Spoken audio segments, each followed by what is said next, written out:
जिस उपदेश से राम जी को राजकुमार भगवान राम बने, वो उपदेश आप सुन रहे हैं।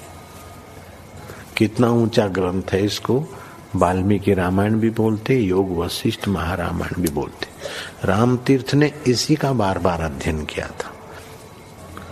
ये आप भी शांत हो जाएंगे परमात्मा में, और दूसरों को भी शांति देने की क्षमता देने वाला ये सदग्रंथ है।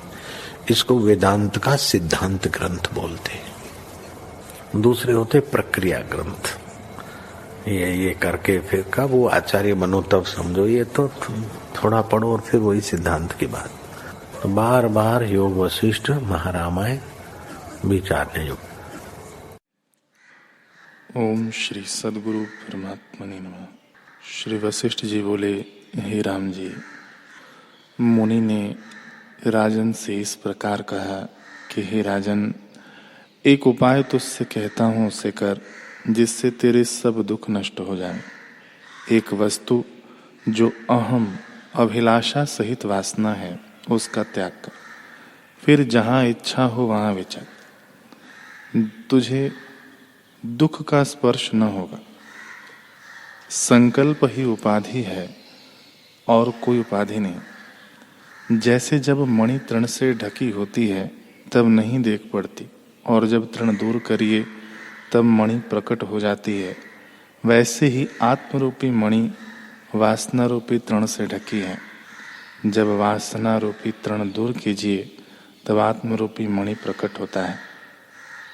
हे राम जी, जगत की सत्ता तब तक है जब तक आत्मा का प्रमाद है, और प्रमाद तब तक है जब तक अहम भाव है। जब अहम भाव नष्ट होगा तब केवल आत्मा शेष रहेगा। आत्मा शुद्ध, विद्या अविद्या के कार्य से रहित, और कभी अविद्या या माया को स्पर्श नहीं करता। हे राम जी, वह आत्म मात्र और चिन्ह मात्र है। उसमें अहम का उत्थान नहीं, केवल निर्वाण पद है। वहाँ एक और द्वैत कहना भी नहीं, वह केवल अपने आप में स्थित है। उसमें कलना रूपी धूल कहाँ से हो। श्री वशिष्ठ जी बोले, हे राम जी, यह संसार भ्रम मायामय है और अत्यंत भास्वर भासता है, पर महाशून्य और अविचार सिद्ध है। विचार करके ज्ञान हुए से शांत हो जाता है। जैसे मृग तृष्णा का जल भली प्रकार देखे से शांत हो जाता है। यद्यपि अज्ञानी बड़े पद को प्राप्त होता है तो भी मोह से अधो चला जाता है। जैसे दाम, व्याल, कट महाजाल में पड़े थे। कहाँ तो वह बल कि भौहें टेढ़ी करने से सुमेरु और मंदराचल से पर्वत। हे राम जी, जब मन में निर्मल भाव स्थित होता है तब मन की कल्पना और पाप वासना मिट जाती है, और जब मन में मलिन वासना बढ़ती है तब निर्मलता नहीं भासती, वही रूप फल प्राप्त होता है। इससे तुम दुर्वासना कलंक को त्याग के पूर्णमासी के चंद्रमावत विराजमान हो रहो। यह संसार भ्रांति मात्र है, सतरूप नहीं। अज्ञान करके भेद विकार भासते हैं। वास्तव में न कोई बंध है न मोक्ष, और न कोई बंध करने वाला। सब इंद्रजाल की नाई मिथ्या भ्रांति से भासते हैं। जैसे गंधर्व नगर मृग तृष्णा का जल और आकाश में दूसरा चंद्रमा भासता है, वह असत रूप है, तैसे ही यह जगत असत रूप है। जीव को अज्ञान से ऐसा निश्चय हो रहा है कि मैं अनंत आत्मा नहीं हूँ, नीच हूँ। जब इस निश्चय का अभाव हो और निश्चय करके आपको अनंत आत्मा जाने, प्रथम इसका अभ्यास करे, तब हृदय में वह स्थित होता है।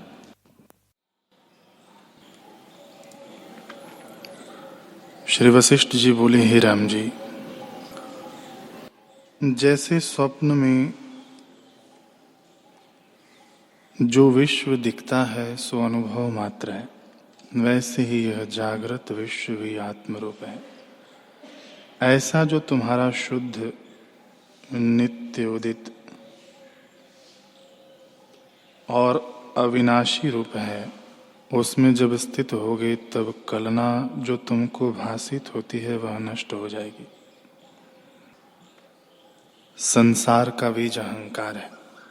जब अहम भाव होता है तब संसार होता है, पर अहंकार वस्तु कुछ नहीं। भ्रांति से सिद्ध हुआ है। जैसे मूर्ख बालक परछाई में पिशाच की कल्पना करता है, पर पिशाच कुछ वस्तु नहीं, उसकी भ्रांति से होता है, वैसे ही अहंकार कुछ वस्तु नहीं, स्वरूप के भ्रम से होता है। हे राम जी, जो वास्तव में कुछ वस्तु नहीं तो उसके त्यागने में क्या कठिनाई है। तुम में अहंकार वास्तव में नहीं है। तुम केवल शांत रूप चैतन्य मात्र हो। उसमें अहम भाव होना उपाधि है। ओम श्री सद्गुरु परमात्मने नमः। श्री योग वासिष्ठ महारामायण निर्वाण प्रकरण सर्ग 97। मुनि बोले, हे राजन, यह पुरुष संकल्प से ही बंधता है और आप ही मुक्त होता है। जब संकल्प से दृश्य की भावना करता है तब जन्म मरण को पाकर दुखी होता है। आप ही संकल्प करता है और आप ही बंधन को प्राप्त होता है।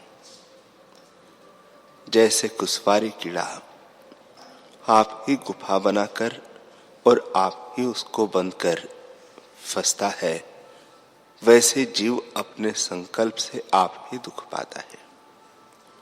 और जब संकल्प को अंतर्मुख करता है तब मुक्त होता है और मुक्त ही मानता है। इससे हे राजन, संकल्प को त्याग कर आत्मा की भावना कर, जिसमें तू सुखी हो। हे राजन, आत्मा के प्रमाद से देह आस्था की भावना हुई है, उससे दुख पाता है। ऐसे आत्मरूप की भावना कर। तो आत्मा चिद्रूप है, महाआश्चर्य माया है जिससे संसार को मोह लिया है। आत्मा सर्वदा अनुभव रूप सर्वत्र व्यापक है, उसको जीव नहीं जानते, यही आश्चर्य है। हे राजन, आत्मा सदा अनुभव रूप है, उसमें स्थित हो। संसार आत्मा के प्रमाद और सुरण से हुआ है। संसार सद भी नहीं और असद भी नहीं। जो आत्मा से भिन्न देखिए तो मिथ्या है, इसे सत नहीं। और आत्मा के सिवा कोई दूसरा है नहीं, इसे असद भी नहीं। तू आत्मा की भावना कर। जो कुछ पदार्थ दिखते हैं उन्हें आत्मा से भिन्न न जान। सब कुछ आत्मा ही है। आत्मा के सिवा जो और भावना है उसका त्याग कर। हे राजन, जैसे जल में तरंग और बुलबुले होते हैं, वे जल से भिन्न नहीं, जल ही है, वैसा होकर भासित होता है। वैसे जगत जो देख पड़ता है सो आत्मा ही इस रूप में भासित होता है।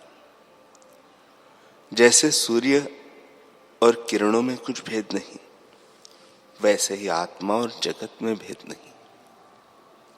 आत्मा ही जगत रूप है।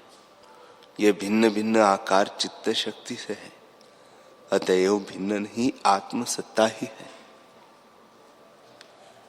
जैसे तपा हुआ लोहा जब वस्त्रादि को जलाता है सो लोहे की अपनी सत्ता नहीं, अग्नि की सत्ता है।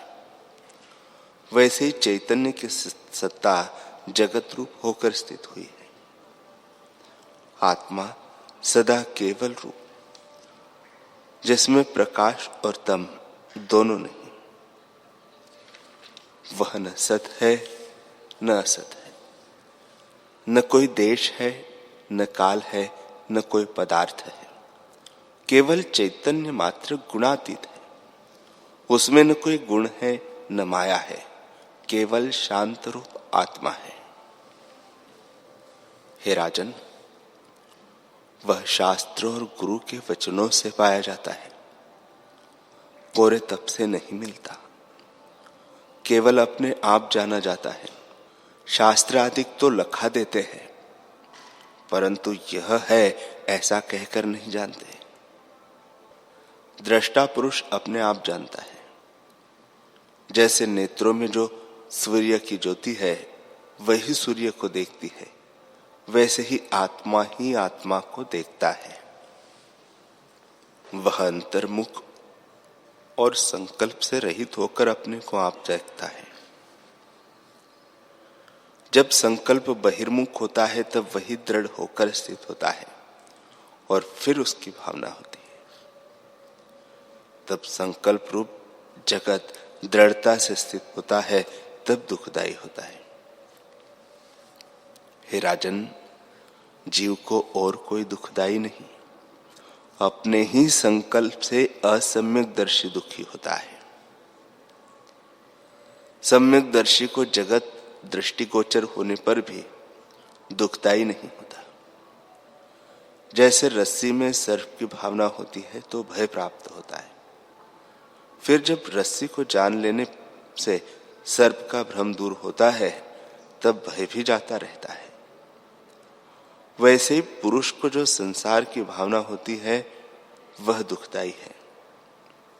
इसे आत्मा की भावना कर, जिसमें तेरे सब दुख नष्ट हो जाए। हे राजन, तू सर्वदा आनंद रूप और अद्वैत है। तुझ में कोई कल्पना नहीं, तू आत्म स्वरूप है। आत्मा छहो काम क्रोध आदि विकारों से रहित है। विकार मिथ्या देह के है, आत्मा शुद्ध है।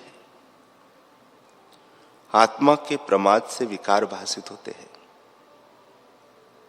जब तो आत्मा को जानेगा तब कोई विकार न देख पड़ेगा, क्योंकि आत्मा द्वैत है।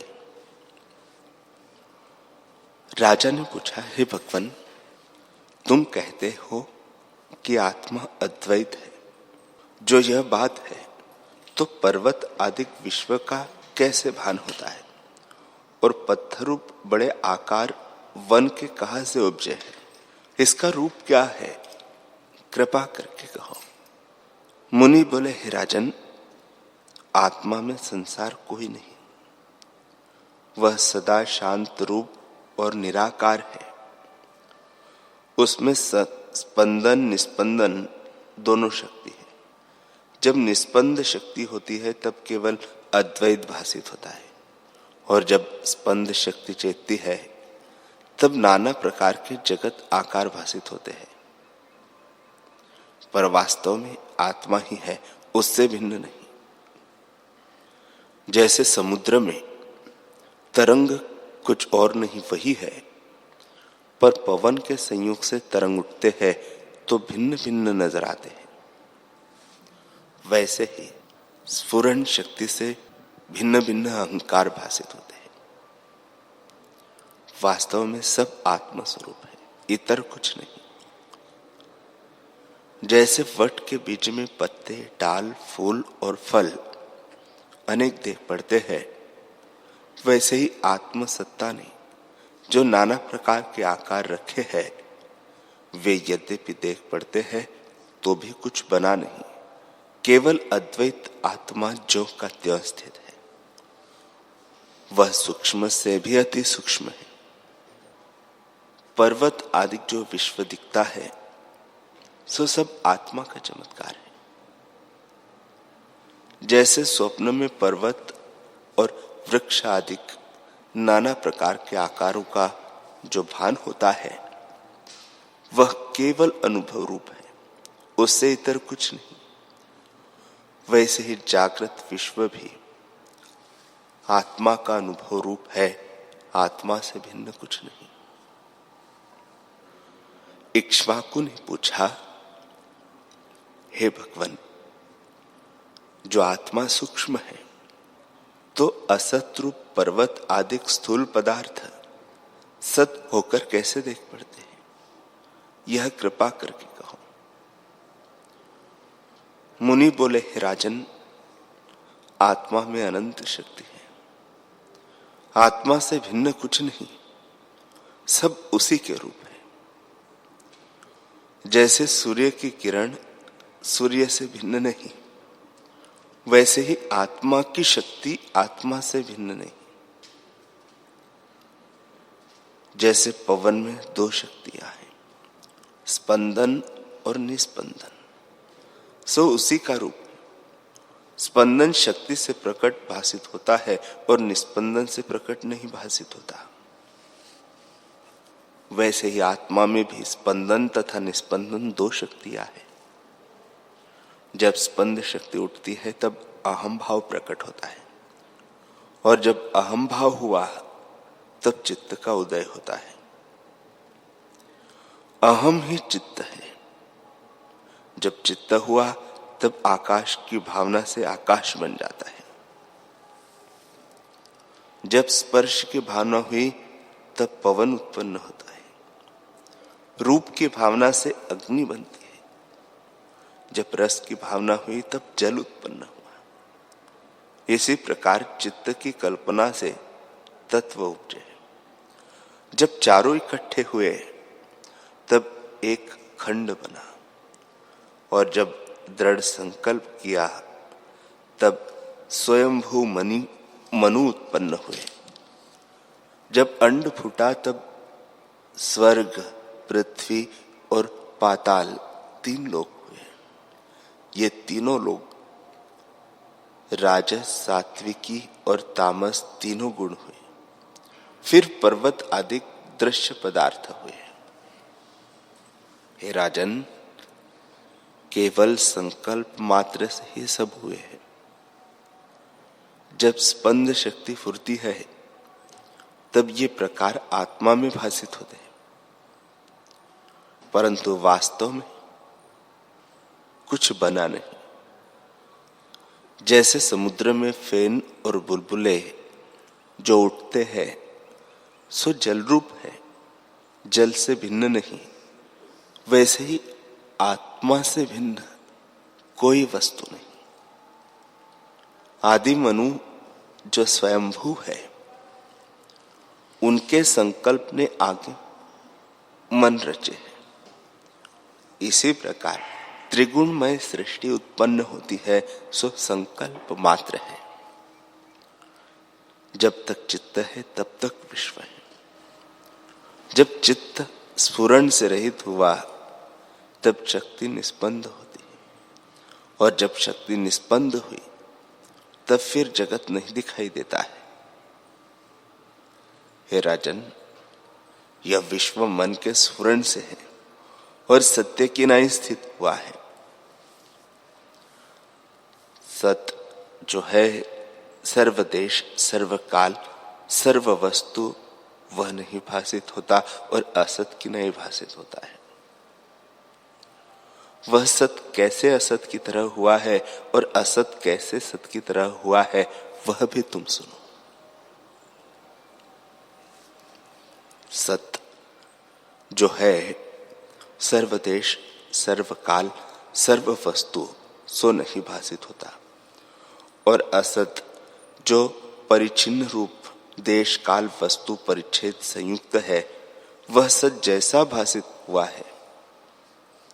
जहां देखिए वहां दृश्य गुणमय संसार का भान होता है। वह माया महाश्चर्य रूप है, जिसने सत्य में असत्य की और असत्य में सत्य की प्रतीति कराई है। चित्त के संबंध में ही संसार भासित होता है, आत्मा में संसार कदापि नहीं। जब चित्त को स्थित करके देखोगे तब तुम्हें संसार न भासित होगा। जैसे गंभीर जल होता है तो चलता नहीं दिखता, वैसे ही गंभीर आत्मा में संसार नहीं जाना जाता कि कहा जगता है। संसार भी आत्मा से भिन्न कुछ वस्तु नहीं, आत्म रूप ही है। जैसे अग्नि की चिंगारी और जल के तरंग अग्नि और जल से भिन्न नहीं है। अथवा मणि का प्रकाश मणि से भिन्न नहीं, वैसे ही आत्मा से संसार भिन्न नहीं, केवल आत्म स्वरूप है। ऐसा आत्मा को जानकर शांति को पाओ, जैसे सारे दुख नष्ट हो जाए। केवल शांत पद आत्मा तेरा अपना रूप है। अपने स्वरूप को भूल तू दुखी हुआ है। जब आत्मा को जानेगा तब संसार भी आत्म रूप दिखेगा, क्योंकि वह आत्म स्वरूप है। आत्मा से भिन्न कोई वस्तु नहीं। ऐसा आत्मा तेरा स्वरूप है, उसमें स्थित हो। हे राजन, यह सब जगत चिदाकाश रूप है। यही भावना दृढ़ कर। जिसको ऐसी भावना दृढ़ है और जिसकी सब इच्छा शांत हो गई है, उस पुरुष को कोई दुख नहीं होता। उसने निरीच्छा रूपी कवच पहना है। हे राजन, जो अहम के अर्थ से रहित है, जिसका सर्व शून्य हो गया है और जिसने निरालंब का आश्रय लिया है, वह पुरुष मुक्त है। मनु बोले, हे राजन, यह संसार आत्मा से भिन्न कोई वस्तु नहीं। जैसे जल और तरंग, सूर्य और किरणें, अग्नि और चिनकारी भिन्न नहीं, वैसे ही आत्मा और संसार भिन्न नहीं, आत्म स्वरूप ही है। जैसे इंद्रियों के विषय इंद्रियों में रहते हैं, वैसे ही आत्मा में संसार है। जैसे पवन में जो स्पंदन निस्पंदन शक्ति है, सो पवन से भिन्न नहीं, वैसे ही संसार आत्मा से भिन्न नहीं, आत्म स्वरूप है।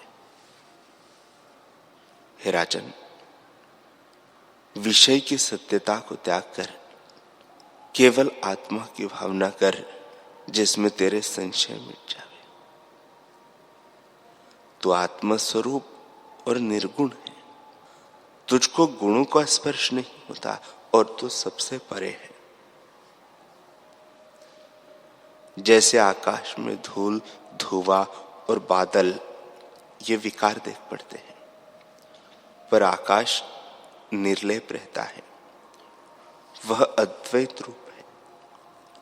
वैसे ही ज्ञानवान पुरुषों को, जिनको आत्मज्ञान हुआ है, सुख दुख राजस तामस सात्विक गुण लिप्त नहीं करते।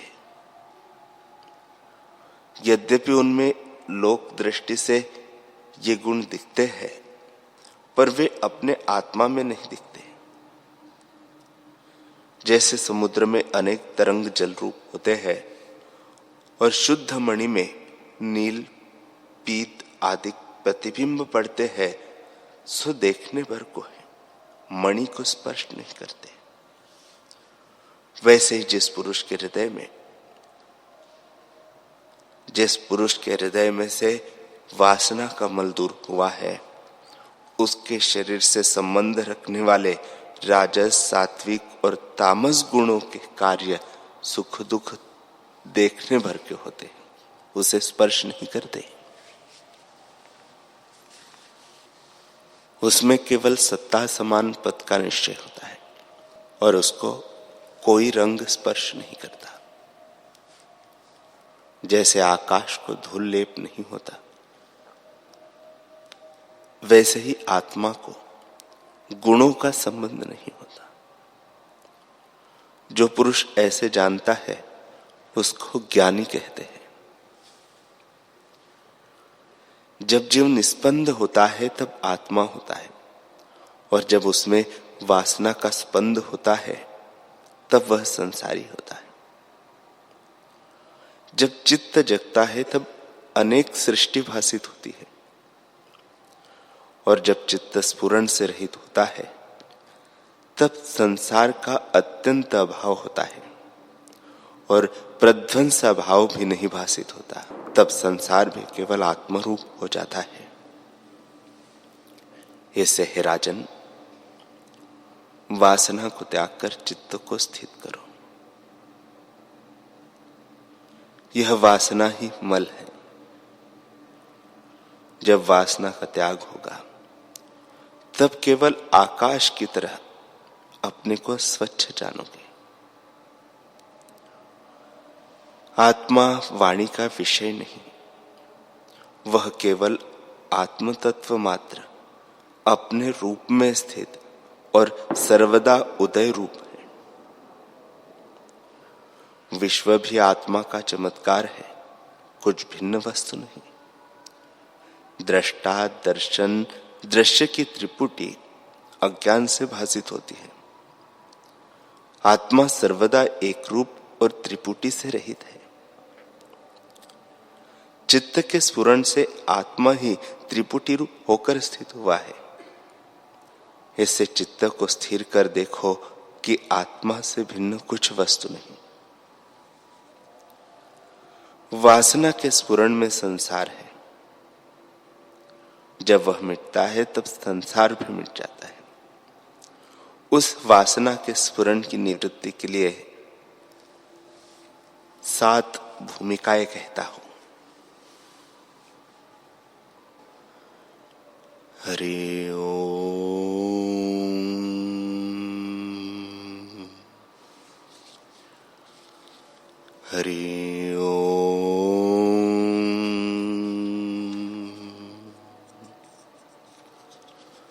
हरि ओम।